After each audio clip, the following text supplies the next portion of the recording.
కింద కూడా కొంతమంది ఉన్నారు, మాట్లాడతారేమో బహుశా. సరే, మిత్రులు ఇప్పటికే అనేక విషయాలు వచ్చాయి. ఎందుకు మేము ఈ ప్రెస్ మీట్ పెడుతున్నాం ఇంత అంటే ఈ చర్చ చాలా కొనసాగినాక అంటే, మేము ఒక జేఏసీగానే కాకుండా సుదీర్ఘకాలం మహిళా సంఘాల్లో పనిచేస్తున్న కార్యకర్తలు ఉన్నాము. అట్లాగే ఈ ఉద్యమంలో యంగ్స్టర్స్ ఉన్నారు.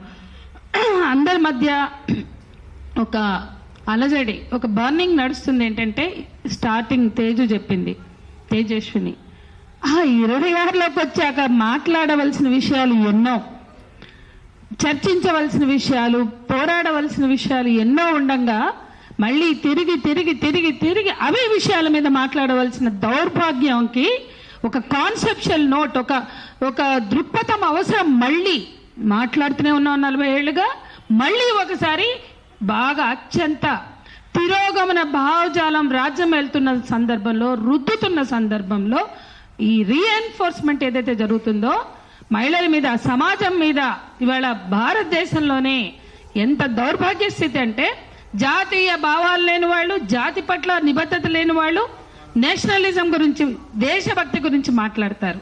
అన్నీ అంతే తయారైపోయినాయి. స్త్రీల విషయం కూడా అంతే. స్త్రీల గురించి గౌరవం లేని వాళ్ళు, నిజంగా స్త్రీలకు భద్రతే కావచ్చు, గౌరవం కావచ్చు, స్త్రీలని మనుషులుగా కూడా చూడలేని వాళ్ళు ఇవాళ వాళ్ళ భద్రత గురించి మాట్లాడతారు. దేశ భద్రత గురించి, దేశ ప్రజల గురించి కన్సర్న్ లేని వాళ్ళు ఎట్లా అయితే నేషనలిజం మాట్లాడుతున్నారో అదే తీరులో ఇవాళ మహిళల మీద కనీసం కన్సర్న్ లేకుండా మొత్తం ఈ తిరోగమన భావజాలాన్ని ఛాంపియన్ చేస్తూ, దాన్ని రుద్దుతూ, స్త్రీలని దిగజార్చుతూ, స్త్రీల పట్ల నేరాలని ప్రోత్సహించే విధంగా, ప్రేరేపించే విధంగా చేస్తున్నటువంటి ఈ సంస్కృతికి వ్యతిరేకంగా మేము దీన్ని కాన్సెప్చువల్ గానే మాట్లాడాలనుకున్నాం. అందుకే ఈ ప్రెస్ మీట్ని పెడుతున్నాం. మేమందరం కోరేది ఈ మా కాన్సెప్ట్, మా దృక్పథం, ఇంతమంది మాట్లాడాం, మేము ఒక రిటర్న్ గా సర్క్యులేట్ చేసాం. దీన్ని అందరూ కూడా జనంలోకి తీసుకెళ్ళడానికి కృషి చేయాలని కోరుతూ, ఇంకా ముఖ్యమైన విషయం 95%, 96% సంస్కృతిని గౌరవించిన వాళ్ళు, వాళ్ళ భాషలోనే చెప్పాలి అంటే భారతీయ సంస్కృతిని పాటించిన వాళ్ళు. ఇప్పుడు ఇక్కడ ఇంతమంది మగవాళ్ళు ఉన్నారు, ఎవరన్నా భారతీయ సంస్కృతిని మాట్లాడుతున్నాం కదా, అలా ఉన్నారా? లేరు కదా.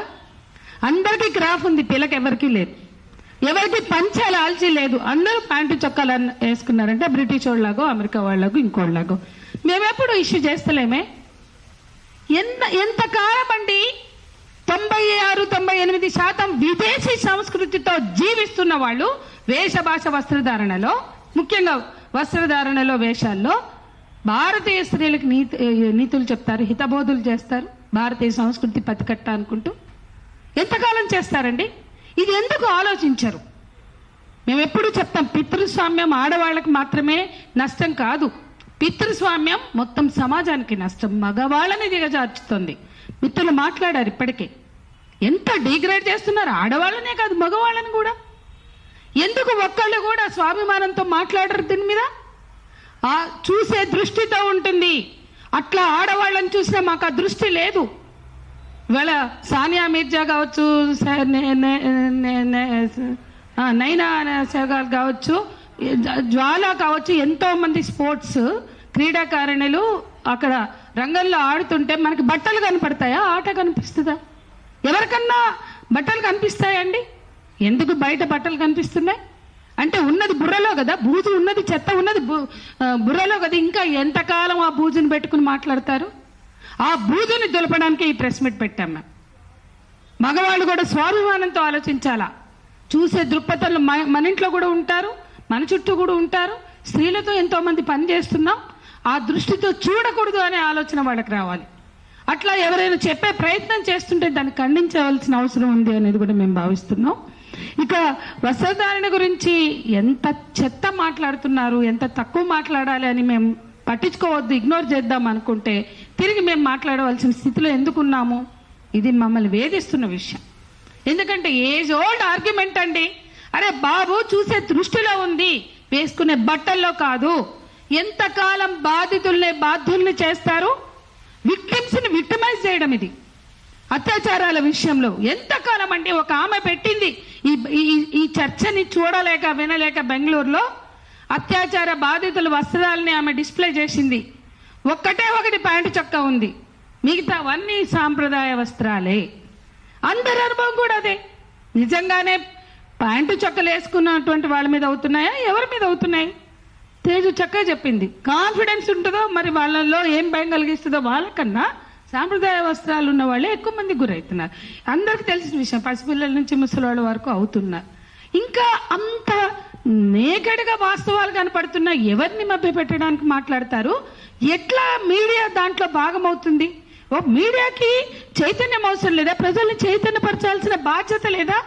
ఇంత చెత్త మీరు రకరకాల చెత్త గుమ్మరించడానికి మీకు టీఆర్పీ ఒక్కటే క్రైటీరియానా? సమాజం పట్ల బాధ్యత లేదా? ఏ సమాజంలో మన పిల్లలు పెరుగుతున్నారు, అమ్మాయిలైనా అబ్బాయిలైనా? ఏ సమాజంలో ఎంత క్రూరమైనటువంటి ఆలోచనలతో మనం పెంచుతున్నాం? ఇవన్నీ సమాజం మీద రుద్దుతున్నామంటే ఇక బట్టలు అంటారా? ఇవాళ మగవాళ్ళు కుటుంబాల్ని పోషించట్లా. 76% స్త్రీలే, స్త్రీ ఆధారిత కుటుంబాలు. వాళ్ళు సెక్యూరిటీ గార్డులుగా పనిచేస్తున్నారు. ఇప్పటి వరకు ఒక యాంగిల్లో వస్త్రధారణలో స్వేచ్ఛ గురించి మాట్లాడాం. ఇంకొక వాస్తవం కూడా ఉంది. ఇంటి కిరాయిలు కట్టడానికి, పిల్లల్ని పెంచడానికి ఆడవాళ్ళు పని చేయవలసిన స్థితి చాలా మంది. ఎందుకంటే మొగుళ్ళు తాగి పని చేస్తే ఇవ్వకుండా వాళ్ళ తాగుడికే పెట్టుకుని ఒక కూరగాయల మందం ఇచ్చి మేజర్ బాధ్యతలు తీసుకున్న అనేక కుటుంబాల్లో ఆడవాళ్ళు సెక్యూరిటీ గార్డుల్లో పనిచేస్తున్నారు, మాల్స్లో పనిచేస్తున్నారు, సూపర్ బజార్లో పనిచేస్తున్నారు. ఇక్కడ ఎక్కడా కూడా సాంప్రదాయ వస్త్రాలు లేవు. మరి చీరలు కట్టుకుని వాళ్ళు బస్తీల్లో బయలుదేరి చీరలో పంజాబ్ డ్రెస్లో వేసుకుని మళ్ళీ వచ్చి ప్యాంటు చొక్కాలు వేసుకుని సెక్యూరిటీ గార్డ్ వాళ్ళకి ఏదో ఉంటుంది కదా డ్రెస్ కోడ్ వేసుకుని డ్యూటీలు చేస్తున్నారు. అట్లా వాళ్ళు డ్యూటీలకు వచ్చినప్పుడు కొత్తలో చుట్టూ ఉన్న అమ్మలక్కలు లేదా ఆడవాళ్ళు ఈమె ప్యాంటు చొక్కా వేసుకుని డ్యూటీకి పోతుంది ఇంట్లోకి అంటే ఆడవాళ్ళు ముందు పని చేయడానికి వెళ్ళినప్పుడు వేధింపులు జరిగినాయి. వీళ్ళు ఇల్లు దాటి బయటికి వెళ్ళిపోతున్నారు. ఇవాళ ప్యాంటు చొక్కాలు వేసుకున్నప్పుడు వేధింపులు జరిగినాయి. కానీ వాళ్ళు అదే బస్తీలో ఆడవాళ్ళు అర్థం చేసుకున్నారు. ఈ ఆడవాళ్ళు సెక్యూరిటీ గార్డుల్లో గానో, కాల్ సెంటర్స్లోనో, లేకపోతే సూపర్ బజార్లో, మాల్స్లో పనిచేసే ఆ కుటుంబాలని నడుపుతున్నారని వాళ్ళు గౌరవిస్తున్నారు, అంటే గుర్తిస్తున్నారు, రియలైజ్ అయ్యారు.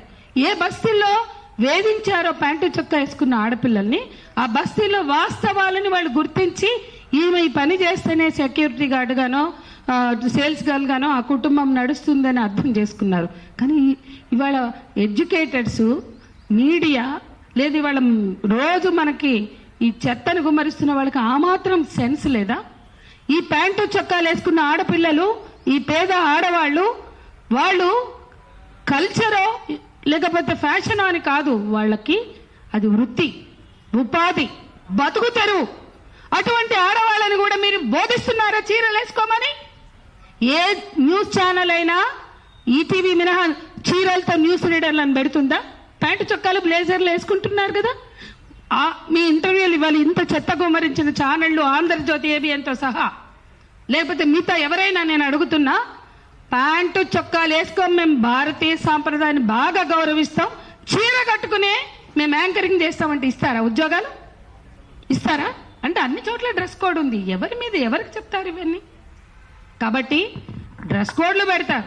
అంటే ఇంకా అన్నిటికన్నా ముఖ్యమైన విషయం, శివాజీ ఎందుకు నిర్మాతలను అడ్రస్ చేయలేదు, ఎందుకు దర్శకులను అడ్రస్ చేయలేదు?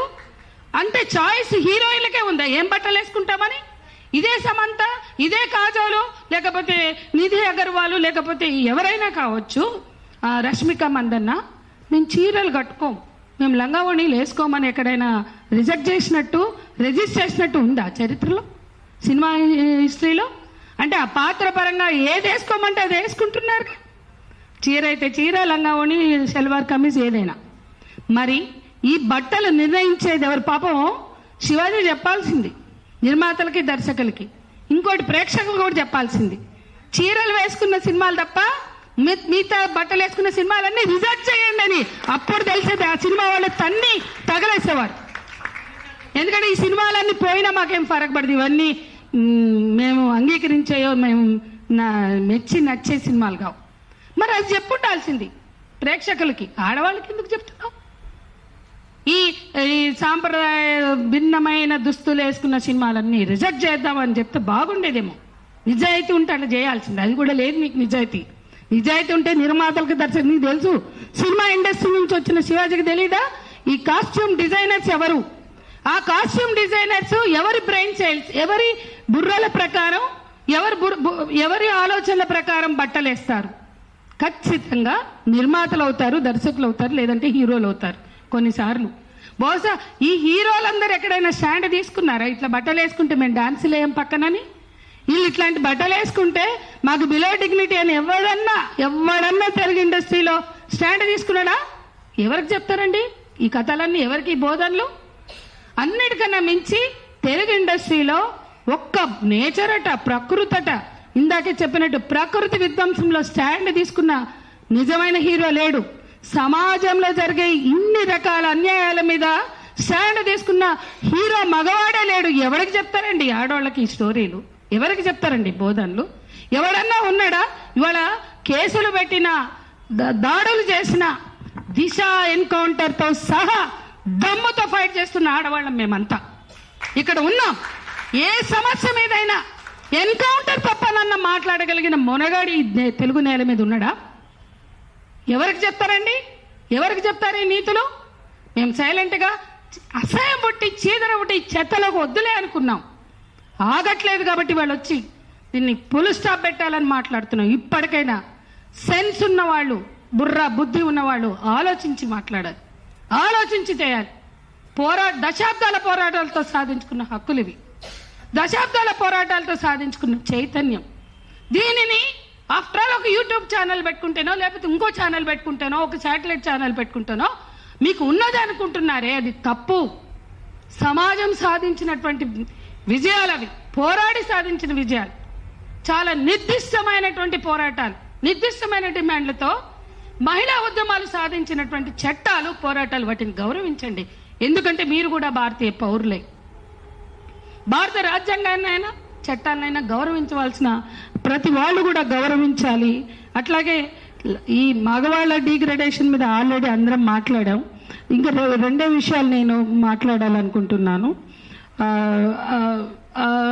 ఇవాళ సినిమాలన్నీ కూడా హీరో వర్షిప్ సినిమాలే, హీరో ఓరియంటెడ్ సినిమాలే.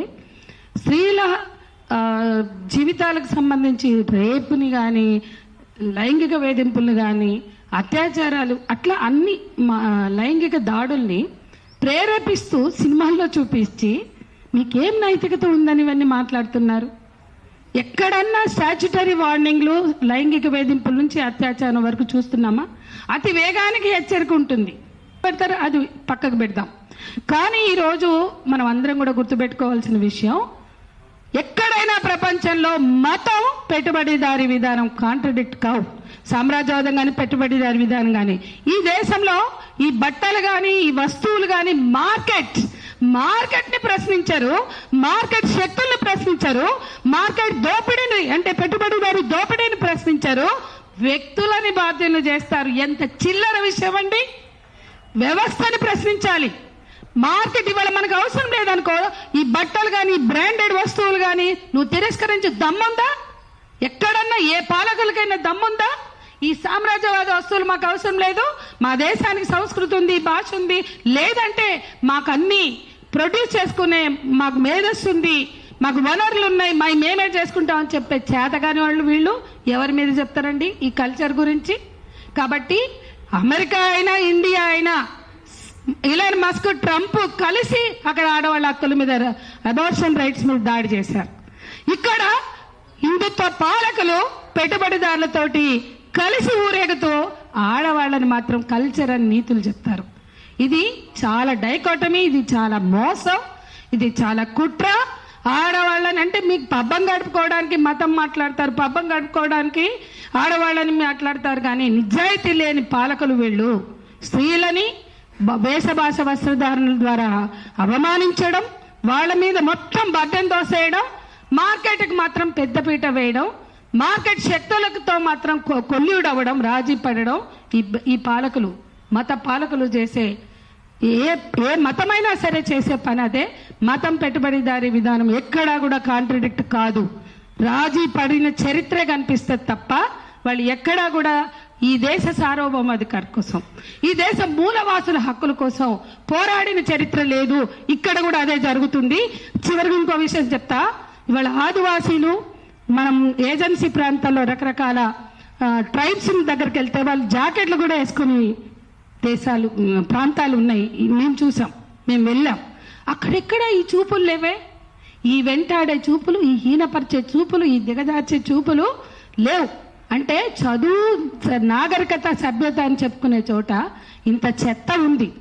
కానీ పూర్తిగా మేము కళింగ నగర్ ఘటన జరిగితే ఒరిస్సా భువనేశ్వర్ దగ్గర ఉన్న కళింగ నగర్ దగ్గరికి వెళ్ళాం. 3 రోజులు ఆ ప్రాంతాల్లో తిరిగితే స్నానం చేద్దామంటే మాకు బాత్రూములు దొరకలే. అంటే వాళ్ళు ఓపెన్గా చేస్తారు. మనకు అలవాట్లేక మేము చాలా ఇబ్బంది పడ్డాం. అంటే బాత్రూములు కూడా లేని ప్రాంతాలు ఇంకా ఉన్నాయి. ఓపెన్గా స్నానాలు చేస్తారు, ఓపెన్గా బ్లౌజులు లేకుండా తిరుగుతారు. అది వాళ్ళ సంస్కృతి. అక్కడ నిజంగా లైంగిక వేధింపులకి వాళ్ళు గురవలేదు, అత్యాచారాలు గురవలేదు. ఈశాన్య ప్రాంతాల్లో కూడా చూస్తే మనకు అదే కనిపిస్తుంది. కానీ ఈశాన్య ప్రాంతాల్లో మిలిటరీ వెళ్ళాక అత్యాచారాలు జరిగితే భరించలేక వాళ్ళు తమని తాము న్యూడ్ చేసుకుని నగ్నంగా నిలబడి ఎన్ని రోజులు చేస్తారు అబ్బాయి చేసుకోండి అని నిరసనగా నిలబడ్డారు. ఆదివాసీ ప్రాంతాల్లో అత్యాచారాలు మైదాన ప్రాంతాల వాళ్ళు పోయి చేశారు. లేదా టీవీలు పోయి ఫోన్లు పోయినాక కొద్దిగా వచ్చింది కల్చర్.